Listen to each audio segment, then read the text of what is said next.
Sebab kita nak benda ni mengharumkan nama negara. Yang kita marah kalau orang tu tak pandai direct, producer tak apa-apa.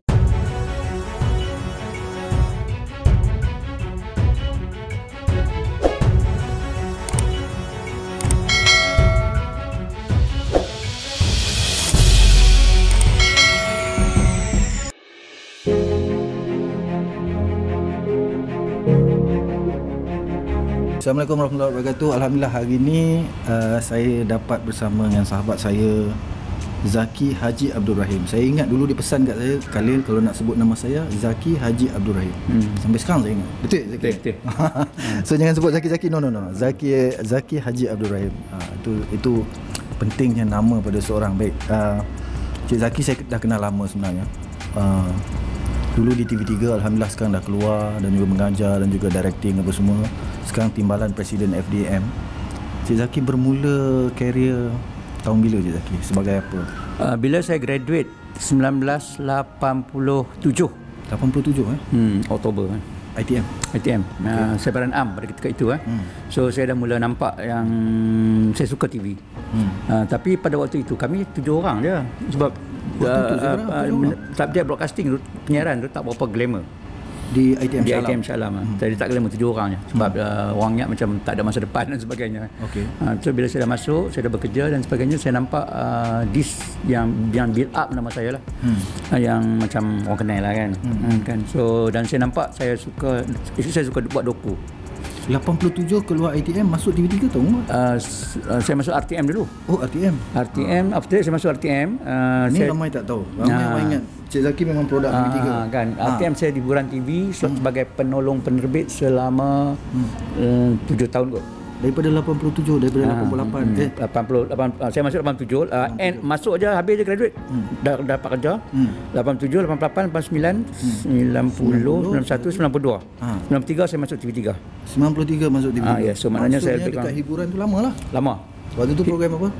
Waktu tu Hiburan Minggu ini, Bintang Minggu ini, Mekar Sejambak. Assistant producer. Baharudin Kadir yang sekat buat Mekar Jambak, yang Nasir Wahab, Salwa Abdul Rahman semua tu kan. Cerita dah. Lepas tu ada Jack Nadarajah macam tu. Dan kita top lah. Ya, top lah macam tu.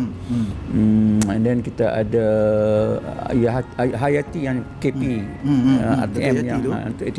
Dia dulu penerbit situ. Dia penerbit di situ. And then ramailah Wan Ibrahim kan. So Haji Megat kat situ. So selepas tu 7 tahun kat situ, lepas tu baru lompat TV3. Kenapa lompat TV3? The best thing, 8 tahun saya duduk di RTM sebagai penolong penerbit. Saya masuk di TV3 2 tahun terus jadi penerbit. Kan? Sebelum tu assistant producer. Masuk, ni promotion lah pergi sana. Maknanya macam mana cara birokrasi di stesen TV kerajaan dengan di swasta kan. So di TV3 saya duduk dekat ni lah. Buletin utama dulu. Buletin utama. Apa yang Karam Singh Walia buat tu, itulah saya buat dulu. Cuma saya tak ada pantun lah. Saya tak ada pantun. Newsdesk berapa tahun di Newsdesk? 2 tahun. Kemudian. Tapi management nampak saya suka buat special report. So bila special report, tu dia orang campak saya ke Majalah 3. Okey, selepas tu pergi Majalah 3. Majalah 3 berapa tahun? Majalah 3 saya sebagai BJ juga, broadcast journalist, dan penolong penerbit, and then penerbit selama 3 tahun kot. Sebab Majalah 3 ni penerbit dia pandai bontot, kursi panas. Yalah, faham. Jarang yang boleh bertahan lebih daripada 2 tahun. Saya dapat 3 tahun tu kira okey lah kan. Tapi waktu Cik Zaki masuk, Majalah 3 dah ada? Dah ada. Wan Zalia. Zaman Wan Zalia ni? Zaman Wan Zalia. Wan Zalia macam tu. Memang top lah. 3 tahun di Majalah 3, kemudian? Kemudian saya dihantar ke kita set up unit dokumentari. Kita buat jurnal alam. Saya diletakkan untuk produce jurnal alam. So ada dokumentari punya department di TV3 waktu tu? Baru ada. Kalau tidak kita share di bawah berita dan Haiwan Semasa. Betul. Lepas tu di bawah berita Haiwan Semasa tu kita pecah jadi unit majalah. Lepas tu di bawah majalah tu dia ada unit dokumentari. Ini tahun 90-an di Jalan Liko. Jalan Liko time tu. Tapi yang kita peak tu masa dekat Sri Pentas lah. Bandar Utama. Yes. Masa tengah meletup lah. Kan? Itu program yang apa yang meletup waktu tu? Jejak Rasul lah. Jejak Rasul lah time tu kan. So dokumentari tu bawah Jejak Rasul punya yes. Dokumentari di bawah unit Jejak Rasul di bawah unit dokumentari yang di head oleh Ustaz Wan Alias. Oh, okay. The first CEO TV Hijrah. Ustaz Walias. Dia jaga unit. So, dia jaga Jejak Rasul di bawah unit dokumentari. Season ke berapa Cik Zaki di Jejak Rasul? Saya season 1, 2, 3, 4. Maknanya yang betul-betul awal lah. Yes, awal. Kita pecah 2 tim lah. Siapa dia punya pencetus mula-mula idea? Ustaz Walias lah. Ustaz Walias lah. Saya dengar daripada ni lah beberapa. Adalah dulu ada kes kan dia orang buat record kan apa ni geng-geng apa Arkam. Ustaz Murad. Jadi siapa yang menang kes? Ustaz Murad, Ustaz Abu Hassan yang layar konsak. Kan. Jadi so dia orang kalah. Dia orang kalah sebab dia orang tak ada bukti yang mengatakan bahawa itu adalah dia orang punya. Tapi cerita yang sebenarnya memang dia orang sembang. Benda ni Ustaz Abu Hassan lah. Dia sembang dengan Yunus Said dengan Ustaz Walid kat kedai kopi. Okey. So benda ni biasa terjadi sebenarnya. Ya, biasa terjadi. Ya Allah. Mana-mana dalam production, dalam filem inilah dia. Jangan bercakap. Bincang lain tapi siapa yang ambil inisiatif tu? Maknanya dia lah punya. Kalau saya ada idea pun dengan Khalil, saya buat diam. Tiba-tiba Khalil akan keluarkan paper, dia pergi submit, dia dapat. So dia siapa yang cepat dulu apa ni dia dululah. Okey, alright. Itu selepas Jejak Rasul apa semua, Jejak Rasul sangat berjaya. Berapa season semua sekali? Weh, dahsyat. Yang mula-mula tu yang Zaki sampai berapa season? 4 season. Kemudian lepas tu keluar. Lepas tu kejap ada sekejap di TV3. Sekejap saya dihantar ke anak syarikat kot, Television News Network. Oh, bukan ke Ghana ke apa? Bukan. Tak, itu Anita Yak. Kan itu Anita Yak dia duduk kat situ. Okey. So Anita Yak pun dah jadi macam orang Ghana. Saya dekat anak syarikat TNN, so kita ni macam support anak syarikat kepada program TV3. Okey. Kalau konten ada certain content on doku apa semua, video clip dia pass kat kita. Okey. So kita charge lah, tapi charge-nya on paper je. Duit tak jalan pun. Dia macam 3 event apa semua macam tu. Yes, dulu ada ambang klasik semua tu. Saya rasa ada dekat 20 anak syarikat dulu tau. Yalah, sebenarnya. Habis semua lingkup. Waktu tu Cik Zaki duduk dalam bawah anak TNN. Saya jadi head of production lah. Head of production lah. Tapi atas saya ada manager lah. Semua buat dokumentari. Kita banyak fokus on doku. Kita ada buat cooking program Selera. Oh, Selera. In fact Chef Wan tu dia start dengan kita sebenarnya I can proudly say that. And then konsep demonstrasi masakan di studio tu kita dah buang. Kita konon-konon Chef Wan dia akan pergi masuk hutan, dia cari ulam, dia cari keladi. Kalau dulu memang set memang kalau dulu macam Chef Liza punya set tu dalam studio. Tapi dengan Chef Wan kita buat dia pergi market, dia bawa kereta. Kita start dulu. Dia panjat pokok janggut, saya ingat lagi dekat mana tu, dekat Terengganu ke, dia panjat pokok tu. Lepas tu dia bercakap, lepas tu dia buatlah daripada hasil dia naik pokok tu dia bawa balik rumah baru dia masak. Tapi kita bukan masak dalam rumah. Kita masak kat depan tu juga. Kat bawah pokok tu.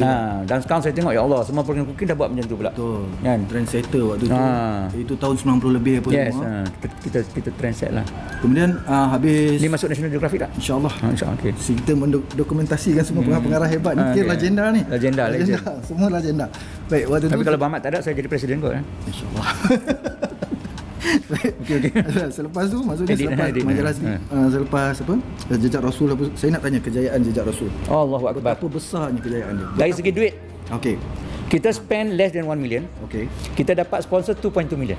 1 million 30 episod ke? 30 Ramadan hari-hari. Yes. So kita dapat 2.2 million. Daripada Perbadanan Kemajuan Ekonomi Johor. Itu tahun 90. Ustaz. Kalau sekarang tak tahulah. Sekarang ni saya dengar Perbadanan Kemajuan Johor tu tarik diri. Sebab dia punya CEO tu siapa nama yang rambut putih dulu, dia pun dah no more. So dia orang tarik diri, tapi Bank Pertanian take over. Tapi Bank Pertanian take over pun I don't think dia bagi macam dia dulu. Tak sampai million lah, mungkin dia bagi ratus-ratus ribu je kot. Betul. But it is worth it lah. It's a worth it program sebab kita punya rating dulu pernah cecah sampai 4 million. 4 million ketika itu. Makcik-makcik kat kampung tu masak apa ni kuih-kuih tu. Yang sempat buka TV sempat lah, yang masak awal tu. Sebab dia betul-betul dia kata 6.30 dia tak buat apa dah. Betul. Dia betul-betul nak fokus dia. Kalau orang dulu dengar montasnya muzik pun dia dah memang dah pengsan. Memang dah pengsan dah. Jejak Rasul memberi satu fenomena besar. Kami pun tak balik rumah tau. Back to back. Lepas tu kita dapat satu pengajaran bahawa orang yang buat Jejak Rasul tahun ni, tahun depan baru siap. Supaya dia ada masa untuk dia edit dan sebagainya. Dulu kami tak. Bulan Ramadan bulan 6, bulan 4 baru sampai KL, bulan 5 bulan 6 tu ya Allah. Memang kena habiskan. Memang nak pingsan lah. Okey, satu je kenangan manis Jejak Rasul. Sangat-sangat manis. Yang terfikir. Travel lah. Bila kita travel tu kita sampai tempat yang bukan tourist attraction. Maknanya kita akan cuba cari tempat yang tourist tak masuk. Kita akan lalu jalan belakang. That's why kalau kita nampak perjalanan kita banyak merendah padang pasir, kita masuk hutan dan sebagainya sebab kita purposely ada je jalan main road nak pergi kita tempat tu, tapi kita tak, kita ikut jalan belakang supaya nampak yang challenging. And that challenging tu rasanya bukan semua kru kot yang buat. Kita buat sebab kita deal dengan fixer kita kat sana. You take us to the place yang not a tourist punya route. Kalau sekali syuting lama berapa bulan? Shooting saja saya pernah duduk dekat India saya duduk kat India dekat 3 bulan tu. 3 bulan? Masak lah jadi orang India lah. 30 episod di sekitar India. Itu pecah. Itu satu grup yang pergi China, kami pergi India. Maknanya untuk 15 episod kami. Tapi bayangkan 15 episod kita spend dekat 3 bulan juga di India. Oh, ya. And then back to back. Memang tak ada rest. Kalau di Malaysia ni cuti hari kemerdekaan, cuti hari Agung Beranak, cuti hari pahlawan. Kami kat sana tak ada rehatnya. And then kita tak claim double or triple. Pada kita it's just kita happy, we do it nah. Pendek cerita lepas TV3 tak macam setengah NGO sekarang kalau buat sikit nak hilang. Okey, selepas habis TV3 ke mana Cik Zaki? Freelancer freelance. Habis TV3 saya banyak mengajar. Saya ada buka production house kot dengan kawan lah. Tapi tak apa menjadi. So mengajak tu memang saya mengajak lah. And then saya ada join company sama ada sebagai staff tetap ataupun saya buat freelance based on project. Okay. So ada planning lah. Masa sekarang kita ada planning. Sebab at my age ni kita tak nak lah bergerak macam budak-budak muda kan. Kita just more on create, planning, project dan sebagainya. So yang nak pergi meeting keempat ni yang saling tahan saya ni, saya memang nak go for that. Okay. Kita ada projek yang kita nak bincang. Satu cita-cita Zaki Haji Abdul Rahim yang belum terlaksana dari segi kerja yang belum terlaksana. Aku pengen sangat nak buat filem. Filem apa? Genre apa? Saya nak direct filem. Saya suka filem-filem kepahlawanan. Okey. Saya nampak macam saya nak angkat satu epik yang betul, dia punya pahlawan tu, katakan Tengku Kudin ataupun Raja Ali Haji ataupun Sultan Mansur Shah, Hang Tuah dan sebagainya kan. So kita nak angkat benda tu. Dah ada orang angkat tapi cara dia angkat tu macam tak puas hatilah. Kalau bagi tak puas hati memang superficial lah. So maksudnya itulah cita-cita yang kalau ada peluang aku nak buat benda tu. Yes. Tapi bukan, it's not one man's job lah. I need a team. Skrip kena bagus. Usaha ke arah skrip ke ataupun belum lagi dah? Idea bentuk proposal kita dah ada. Beberapa proposal ke arah itu, tapi yang serious script kita belum ada lagi. Sebab geran kan. RTN pun baru nak dapat daripada pengerusi ni, dah tukar pengerusi lain. Baru nak dapat daripada InsyaAllah kita sama-sama kan doa Cik Zaki. Cik Zaki memang pengkritik dan juga pengulas filem. Tapi hati baik, InsyaAllah. Saya kenal lama. Dia cakap kadang-kadang okey. Bagaimana Zaki Abdul Rahim melihat industri filem Malaysia sekarang ini kalau dibanding dengan dulu? Sebab saya tahu Cik Zaki memang suka tengok filem. Filem Melayu memang dia pergi tengok. Filem bodoh-bodoh mesti tengok. Betul, dia tengok. Saya tahu itu memang satu inisiatif yang dia bawa. Tapi yang saya geram, saya tak sempat tengok Mat Gerudi. Zaid Lokman. Tak sempat tengok sebab dia cepat sangat. 3 hari dah tayang je lah. Saya cari kat YouTube tak ada semua. Itu saya miss. Right. Bagaimana Cik Zaki melihat industri filem Malaysia sekarang? Dari segi pembangunan, dari segi apa yang nak diperkatakan?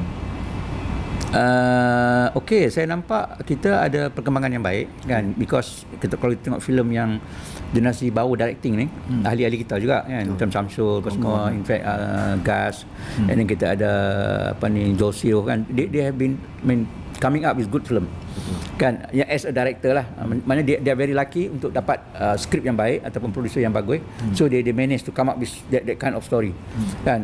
So semua yang kita sebut tadi adalah ahli kita. Serta ahli kita, ahli kan, yang buat The Journey tu kan. So bukan dia buat lelaki Melayu terakhir. Betul. Okey, saya nampak perkembangan menghasilkan filem-filem yang ada ilmu dah ada kan, and then filem-filem yang menghampiri kualiti luar negara dah ada. Sebab dulu pernah ada orang puji Pascal dan juga Polis Evo yang memang dia punya benchmark tu dah yang di set benchmark untuk international film tu dah ada. Kan, cuma bila kita tengok filem-filem yang lebih epic macam Sam Baba buat, Ibn Yue buat, even dulu Alman Saleh so komitmen dah ada ke arah itu, tapi saya tak faham kenapa dia orang ni macam dia panggil one off. Macam Arman Saleh kan, dia buat follow, skripnya bagus, tiba-tiba dia diam. Kan macam UA buat hanyut, bila filem tu macam fail in term of collection walaupun bagus, dia diam. Dia macam dia dah berputus asa. Ini Soim Baba pula, dia tunggu grant. Kan? So bagi Cik Zaki sayang orang macam ni sayang. Maksudnya kena keluarkan lagi. Kena I believe that kalau Finas boleh lebih telus melihat karyawan-karyawan yang pengarah ahli kita ni untuk berkarya, why not? Kita tak marah tau, sebab kita nak benda ni mengharumkan nama negara. Yang kita marah kalau orang tu tak pandai direct, producer entah apa-apa, tiba-tiba dapat 2-3 juta untuk buat filem entah apa-apa yang filem yang dihasilkan kan. Itu yang kita. Cik Zaki, satu last. Andai kata kita tiada lagi di dunia ni, Cik Zaki. So apa pesanan kepada bukan presiden tak ada dulu. Betul. Apa pesanan kepada anak-anak dan juga budak-budak baru ataupun penggiat baru? Saya minta sangatlah pensyarah universiti kan, please jangan duk hampa bergantung dengan buku teks yang lama tu. Dunia dah berkembang, budak-budak pun dah pakai Android phone, smartphone, kan budak-budak dah go into media social walaupun dia tak dapat nak penetrate mainstream. So lecturer ataupun syllabus kena go into that. Maknanya lecturer kena sit down, kan Siti? Kena sit down, tengok balik dia punya modul dan syllabus, tap into that. Yang saya nampak macam, saya juga adalah penasihat akademik untuk beberapa kualiti pengajian tinggi, dan saya selalu komplain, tegur pasal structure content syllabus, because it's not up to date. Kan? Dari segi costing pun, mana ada bayar apa ni kru RM100 kan. Kali dia pernah bayar kru RM100 sorry kan. So and then bayar budak editing satu projek 600 kan. So I think I will blame the minister and finance kalau benda ni masih lagi berlaku. Because di peringkat kami, peringkat persatuan kita dah fight dah. Kita dah orang tak apa dah habis meter dah, kita dah highlight dah curahkan perasaan, tapi kalau Fina buat bodoh je, menteri pun tak tahu ya. Maksudnya anyway. Concern Cik Zaki lebih kepada institusi ni supaya berubah. Supaya industri kita akan turut berubah. Sebab saya melihat future. Korea pun boleh, betul. Thailand pun betul. Even Indonesia lagi lah. Saya lihat Brunei pula potong kita, malu kita. Even Singapura pun kalau you tengok filem yang dia buat tu, The Asian Rich People tu apa benda tu yang hebat itu pun dah dahsyat tu. Ya Allah. Okey. Saya itu saja. Terima kasih. Kita tak nak ganggu masa Cik Zaki, dia ada appointment pukul 4 kan dah terlajak 20 minit. Ada tak 7 ribu dapat tak? Terima kasih. Assalamualaikum warahmatullahi wabarakatuh. Alright.